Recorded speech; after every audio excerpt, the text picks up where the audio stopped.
যোৱাকালি মোৰ দেহাজান ষ্টুডিঅ'ত মোৰ অতিকৈ মৰমৰ বন্ধু আমাৰ ভৱেশ পৰাণ আৰু খুব ভাল গান গায় আৰু মই গান শুনিছোঁ, ইউটিউবতো আছে আৰু বহুত ধুনীয়া গান তেখেতে গায় আৰু ষ্টেজ প্ৰগ্ৰেমো কৰে।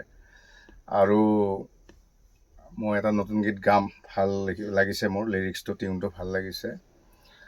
গতিকে আপোনালোকৰ যদিহে কিবা সংগীত অনুষ্ঠানত যদি আপোনালোকৰ প্ৰয়োজন হয়, ভৱেশ পৰাণক আপোনালোকে নিমন্ত্ৰণ জনাব পাৰে। খুব ধুনীয়া প্ৰগ্ৰেম কৰে, মই চাইছোঁ প্ৰগ্ৰেমো। আৰু সেইখিনিয়ে কথা, আপোনালোকে ভৱেশ পৰাণক নিশ্চয় নিমন্ত্ৰণ কৰিব বুলি মোৰ আশা থাকিল।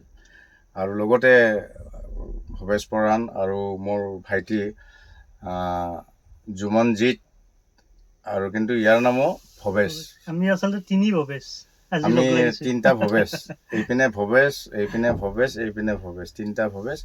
এই ভাইটিয়ে জুমনজিৎ মোৰ তাত আহি থাকে, প্ৰায় নহয় আৰু মাজে মাজে আহে। মোৰ কিবা প্ৰব্লেম হ'লে ঠিক কৰি দিয়ে, ষ্টুডিঅ'ৰ কিবা কিবি এইবিলাক মেচিন হওক বা যিকোনো কিবা ইছ্যু থাকিলে আহি ঠিক কৰি দিয়ে। গতিকে ভাইটি হোৱাৰ কাৰণেও মোৰ খুব ভাল লাগিছে। আৰু লগতে মই ভৱেশ পৰাণলৈ মোৰ শুভেচ্ছা থাকিল, যাতে ভালদৰে আগবাঢ়ি যায়।